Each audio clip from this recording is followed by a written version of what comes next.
ना चाशनी, ना दूध, बिना मेहनत मिनटों में मालपुए बनाने का ऐसा नया अनोखा तरीका जिसे देखकर आप हो जाएंगे हैरान। स्वागत है आपका इंडियन फूड्स डोसा में। तो देर किस बात की, चलिए झटपट बनाना शुरू करते हैं। अगर आपको हमारी आज की रेसिपी पसंद आएगी तो प्लीज़ लाइक और सब्सक्राइब जरूर कीजिएगा। यहाँ पर हमने एक बोल ले लिया। अब इसमें हम डाल देंगे 1 कप गेहूं का आटा। नॉर्मल चक्की पर का आटा है, आप मार्केट का भी यानी कि पैकेट वाले आटे का भी इस्तेमाल कर सकते हैं। आधा कप चीनी डाल देंगे। आटे और चीनी को अच्छी तरह से मिला लेंगे।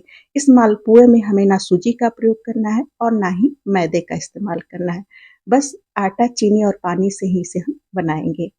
1 कप पानी लेंगे, थोड़ा सा पानी डालेंगे, आटे को अच्छी तरह से गोल गोल घुमाते हुए यानी कि फेंटते हुए मिक्स करेंगे।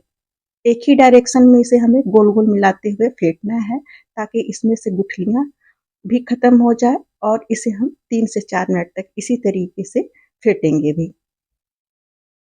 अगर आप इसमें ढेर सारा पानी डाल देंगे ना तो गुठलियाँ ज़्यादा आ जाएंगी, उसे निकालना काफ़ी मुश्किल हो जाएगा।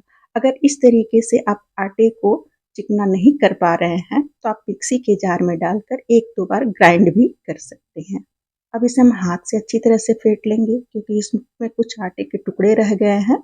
तो इस तरीके से ना हम गुठलियाँ जो होंगी उसे अच्छी तरह से मैश करते जाएंगे और इसे हम गोल गोल फेंटते भी जाएंगे। फेंटने से क्या होगा कि हमारे मालपुए काफ़ी सॉफ्ट बनेंगे और फूले-फूले बनेंगे। तो इस तरीके से 2 से 3 मिनट तक लगातार चलाते हुए अच्छी तरह से आटे को मैश भी कर लेना है और फेंट भी लेना है।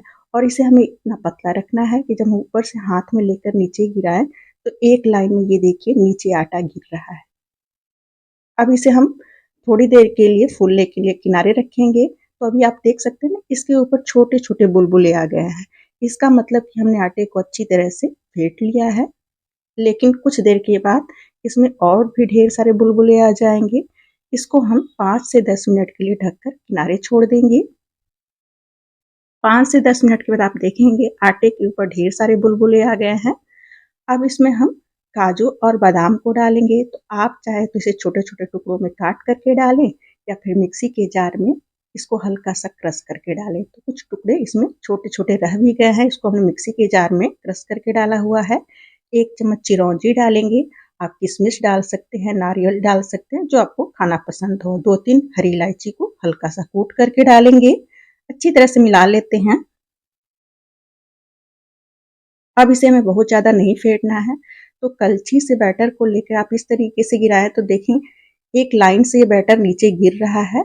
और कलछी को जब हम डिप करेंगे तो इसके ऊपर एक मोटा सा कोटिंग बन रहा है, यानी कि एक लेयर सा बन जा रहा है। इसका मतलब कि हमने आटे को अच्छी तरह से फेंट लिया है। अब हम गैस चलाकर कढ़ाई में देसी घी गरम करेंगे। बहुत ज़्यादा देसी घी का इसमें हमें इस्तेमाल नहीं करना है। जैसे ही देसी घी गरम हो जाएगा आंच धीमी कर देंगे। 1 कलछी बैटर लेंगे और ऊपर से हम बैटर को नीचे गिराएंगे कढ़ाई में। ऊपर से गिराने से क्या होगा ना कि मालपुए अपने आप फैल जाएंगे। और जब ये हल्का सा फूल जाएगा तो इस तरीके से छनौटे से हम इसके ऊपर घी को उछालेंगे ताकि ऊपर से भी अच्छी तरह से सिकता जाए। और जैसे ही नीचे से ये सिक जाएगा कढ़ाई छोड़ देगा, इसे पलट देंगे और छनौटे से इस तरीके से हम किनारे किनारे से दबाकर इसे सेकते भी जाएंगे। कभी कभी क्या होता है कि ये पुए फूल जाते हैं, लेकिन अगर इसको हम इस तरीके से दबाकर नहीं सेकते तो अंदर से कच्चे रह जाते हैं। जब दोनों तरफ से हल्का गोल्डन ब्राउन हो जाए तो इसे आप बाहर निकाल लीजिएगा और किसी जाली वाली बर्तन में या फिर बड़ी सी छन्नी में आप इसे रख दीजिएगा ताकि एक्स्ट्रा घी जो हो वो निकल जाएगा। अब सेम तरीके से दूसरे मालपुए को बनाकर तैयार कर लेते हैं। कलछी में बैटर लेंगे और इस तरीके से ऊपर से हम नीचे गिराएंगे तो ये मालपुए अपने आप फैल जाएंगे। साइज आप अपने हिसाब से बड़ा या छोटा रख सकते हैं, जितना बड़ा आपको ये मालपुए बनाना हो। और जब ये ऊपर से अच्छी तरह से फूल जाएगा इस तरीके से घी को उछालते हुए हम ऊपर से सेक लेंगे। और अच्छी तरह से जब ये नीचे से सिक जाता है ना तो कढ़ाई को छोड़ देता है, तभी इसे हम पलटेंगे। हमारे इसे यहाँ पुआ ही कहा जाता है और बहुत जगहों पर मालपुए कहा जाता है, लेकिन मालपुए में दूध और चाशनी का प्रयोग किया जाता है, लेकिन इस पुए में केवल चीनी और पानी का इस्तेमाल किया जाता है। तो इस तरीके से हम सभी पुओं को छान लेंगे। आप देसी घी की जगह पर रिफाइंड ऑयल का भी इस्तेमाल कर सकते हैं। अगर आप डालडा खाते हैं तो डालडे का भी इस्तेमाल कर सकते हैं। लेकिन देसी घी में अगर इस पुए को आप बनाते हैं तो ये पुए 2 हफ्ते तक रख सकते हैं, खराब नहीं होते। और अगर आप रिफाइंड ऑयल में बना देते हैं या फिर डालडा में बनाते हैं तो सेहत के लिए हानिकारक भी होता है और उतना स्वादिष्ट भी नहीं बन पाता है। तो इस तरीके से हमें एक-एक मालपुए को डालते जाना है और जब ये फूल जाएँगे तो इस तरीके से अच्छी तरह से हमें फ्राई कर लेना है। अच्छा, इसे हमें बहुत ज़्यादा लाल नहीं करना है। अगर आपको तुरंत खाना हो तो इसे आप थोड़ा-सा और भी लाल कर सकते हैं। अगर इस पुए को आपने लाल कर दिया तो ये कुरकुरे बन जाएँगे, लेकिन धीमी आँच पर जब सेकेंगे तो ये काफ़ी सॉफ्ट रहेंगे। ये हमने सारे मालपुए को छान कर तैयार कर लिया है। ये देखिए कितने पतले-पतले बने हुए हैं। आप चाहे तो अलग से चीनी का चाशनी बनाकर उसमें आप इसे डिप करके रख सकते हैं या फिर इसके ऊपर रबड़ी भी डाल सकते हैं। कम समय में और झटपट से ये पुए बनकर के तैयार हो जाते हैं और बच्चे हो या फिर बड़े हो सबको काफ़ी पसंद आता है। अगर आप इसको और भी ज़्यादा टेस्टी बनाना चाहते हैं तो आप आटे में दूध डालकर इसे फेंट कर भी इस तरीके से पुए बना सकते हैं।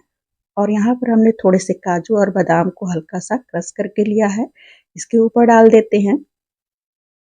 तो जब ये हल्के से पुए गरम रहे ना तभी आप काजू बादाम को डालिएगा। आप इसकी जगह पर पिस्ता भी डाल सकते हैं। गरम अगर पुए रहेंगे डालेंगे तो ये मेवे चिपक जाएँगे। अगर ये पूरी तरह से ठंडा हो जाएँगे और आप इस तरीके से डालेंगे तो ये चिपकेंगे नहीं, बाद में उखड़ जाएँगे। तो ये हमारे स्वादिष्ट पुए बनकर के तैयार हो गए हैं कम समय में और झटपट से। इसे एक बार आप ज़रूर ट्राई कीजिएगा, यकीन मानिए आपको काफ़ी पसंद आएगा। ये काफ़ी सॉफ्ट होते हैं, काफ़ी जालीदार होते हैं और बिल्कुल फूले-फूले बनते हैं। इसमें हमने ना इनो का इस्तेमाल किया है, ना बेकिंग पाउडर का इस्तेमाल किया है, ना खाने वाला मीठा सोडा का प्रयोग किया हुआ है।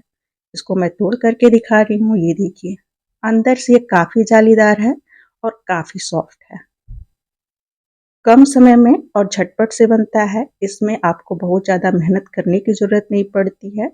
झटपट बस पानी, चीनी और आटे से घर में रखे हुए मेवे से आप इस पुए को एक बार आप ज़रूर ट्राई कीजिएगा। है ना? एकदम नई और अनोखी सी रेसिपी और इसे बनाने के बाद ना आप 2 हफ्ते तक स्टोर करके रख सकते हैं। मिलते हैं नई रेसिपी के साथ। Tata, bye bye, take care.